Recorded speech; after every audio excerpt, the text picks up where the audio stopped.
గుండె నిండా గుడిగంటలు June 28 episode. Rohini తప్పించుకుని బాలుని ఇరికించింది. శృతి ఫంక్షన్లో ఊహించని షాక్. గుండె నిండా గుడిగంటల సీరియల్ రోజు రోజుకి కొత్త ట్విస్టులతో ఆకట్టుకుంటుంది. ఇక నేటి ఎపిసోడ్ చాలా ఆసక్తికరంగా సాగింది. శృతికి తాళి మార్చే ఫంక్షన్ ఉండటంతో అందరూ కలిసి ఫంక్షన్ హాల్కి వెళ్తారు. ఇక అక్కడే రోహిణి కూడా తాళి మార్చే కార్యక్రమం నిర్వహిస్తామని ప్రభావతి చెప్పడంతో గ్రాండ్గా ఏర్పాట్లు చేస్తున్నారు.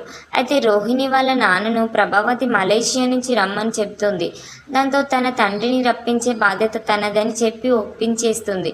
కానీ అందరూ ఫంక్షన్ హాల్కి చేరుకున్నాక కూడా ఇక రోహిణి వాళ్ళ నాన్న రాకపోవడంతో ప్రభావతి మండిపడుతుంది. ఇంకెప్పుడు మీ నాన్న వస్తాడని ఫైర్ అవుతుంది. ఏమైనా అడిగితే వస్తున్నాడని, ఫ్లైట్ ఎక్కాడని, దిగాడని చెబుతూనే ఉన్నామని మండిపడుతుంది. ముందు ఫోన్ చేసి ఎక్కడ ఉన్నాడో కనుక్కోమని అంటుంది. దాంతో రోహిణి సరేనని చెప్పి ప్రభావతికి ముందే మరొక నెంబర్కి కాల్ చేసి అందుబాటులో లేదని చెప్తుంది. మార్గం మధ్యలోనే ఉంటారని చెప్తుంది. ఇక మీ నాన్న వచ్చేంత వరకు మన సమయం లేదు కానీ నువ్వైతే త్వరగా రెడీ అవ్వమని ప్రభావతికి రోహిణి చెప్తుంది. ప్రభావతి వెళ్ళిపోగానే రోహిణి ఇంకా ఆందోళన పడుతుంది. ఫంక్షన్లో బాలుని అడ్డు పెట్టుకొని ఫోకస్ మొత్తం తన మీద నుంచి బాలు వైపు వెళ్ళేలా ప్లాన్ చేయాలని అనుకుంటుంది. అందుకోసం తన స్నేహితురాలు విద్యతో కలిసి మనుషులను ఏర్పాటు చేస్తుంది. బాలుతో గొడవ పడేందుకు మనుషులను ఏర్పాటు చేయించాలని చెప్తుంది. అలాగే తమ మనిషిని ఒకరిని రప్పిస్తుంది. కిరాయి రౌడీని పిలిపిస్తారు. ఈ క్రమంలో తర్వాత ఏం జరిగిందనేది ఇప్పుడు చాలా ఆసక్తికరంగా మారింది. బాలుని అడ్డుగా పెట్టుకొని ఫంక్షన్ మొత్తాన్ని ఖరాబ్ చేయాలని, ఆ నింద మొత్తం బాలుపైనే తోసేయాలని ఇద్దరు ప్రయత్నిస్తున్నారు. తొలుత శృతి వాళ్ళ అమ్మ శోభ బాలుపై కుట్ర పన్నుతుంది. తన కూతురు శృతిని, రవిని పూర్తిగా తమ ఇంటికి తీసుకురావాలని ప్రయత్నం చేస్తుంది. ఇందుకు తాళి మార్చే ఫంక్షన్ పేరుతో పెద్ద ఎత్తున బంధువులు తమ బలగాన్ని ఆహ్వానిస్తారు. ఇక బాలుతో గొడవ చేయించేందుకు తమ అనుచరులను కూడా ఫంక్షన్లోకి రాణిస్తారు. వాళ్ళతో ఎలాగైనా బాలుతో గొడవ పడేలా చేయాలని, బాలుకు ముక్కు మీదనే కోపం ఉంటుంది కాబట్టి అది వాడుకొని పెద్ద గొడవ చేయాలని ప్లాన్ చేస్తుంది. మరోవైపు బాలు ఇంకెవరితో గొడవ పడకూడదని నిర్ణయించుకుంటాడు. ఫంక్షన్ పూర్తయ్యే వరకు అసలు నోరు కూడా తెరవద్దని గట్టి పట్టుదలతో ఉంటాడు.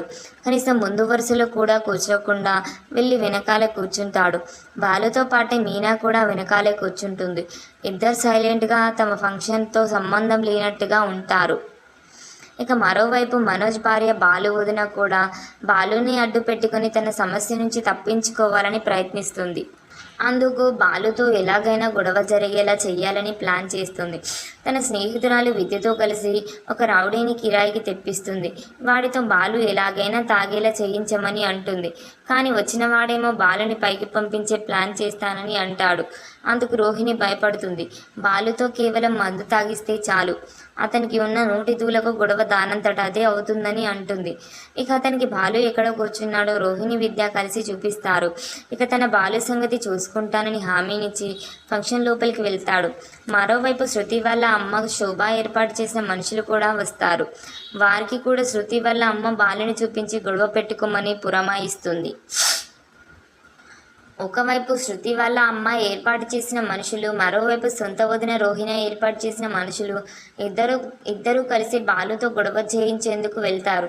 ముందుగా శృతి వాళ్ళ తల్లి శోభ ఏర్పాటు చేసిన మనుషులు వెళ్ళి బాలు కూర్చున్న కుర్చీలో వరుసలో కూర్చుంటారు. బాలు అమాయకంగా ఎవరితోనూ మాట్లాడకుండా కేవలం ఫంక్షన్ను మాత్రమే చూస్తుంటాడు. ఇక గొడవ పెట్టుకున్నందుకు ఇద్దరు కిరాయి రౌడీలు కుర్చీలను దాటుతూ బాలు కాలును కావాలని తొక్కుతారు. ముందు ఒక వ్యక్తి తొక్కి వెళ్తాడు. దాంతో బాలు సరేనని ఊరుకుంటాడు. కానీ రెండోసారి కూడా కాలును తొక్కడంతో తిరగబడతాడు. కళ్ళు కనిపించడం లేదురా అని ఫైర్ అవుతాడు. ఇక పక్కనే ఉన్న మీనా బాలుని ఆపాలని ప్రయత్నిస్తుంది. కోపం తగ్గించుకోమని చెప్పి వాళ్ళకి సారీ చెప్పి వెళ్ళిపోమని బతిమిలాడుతుంది. ఇక బాలు కూడా చూడనట్టుగా ఊరుకుంటాడు. వీళ్ళతో అనవసరంగా తనకు గొడవ ఎందుకని బయటకు వెళ్ళే ప్రయత్నం చేస్తాడు. అప్పటికే బాలు తండ్రి సత్యాన్ని శృతి వాళ్ళ తండ్రి సురేంద్ర తన స్నేహితుడితో అవమానిస్తాడు. కుర్చీలో కూర్చోబెట్టి కాలుపై కాలు వేసుకోమని చెబుతాడు. ఇక సురేంద్ర కుట్రను ముందుగానే గమనించిన సత్యం గొడవ జరిగేలా ఉందని తన స్నేహితుడిని తీసుకుని బయటకు వెళ్తాడు. ఇదే క్రమంలో బాలు ఎక్కడ ఏం గొడవ జరుగుతుందోనని పూర్తిగా సైలెంట్గా ఉంటాడు.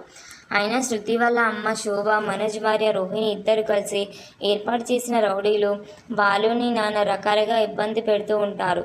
ఈ క్రమంలో బాలు ఎవరిని ఎలా ఎదుర్కొన్నాడు, ఇంతకీ శృతి రోహిణి తాళి మార్చే ఫంక్షన్ సవ్యంగా జరిగిందా లేదా అనే విషయాలపై ఉత్కంఠ నెలకొంది.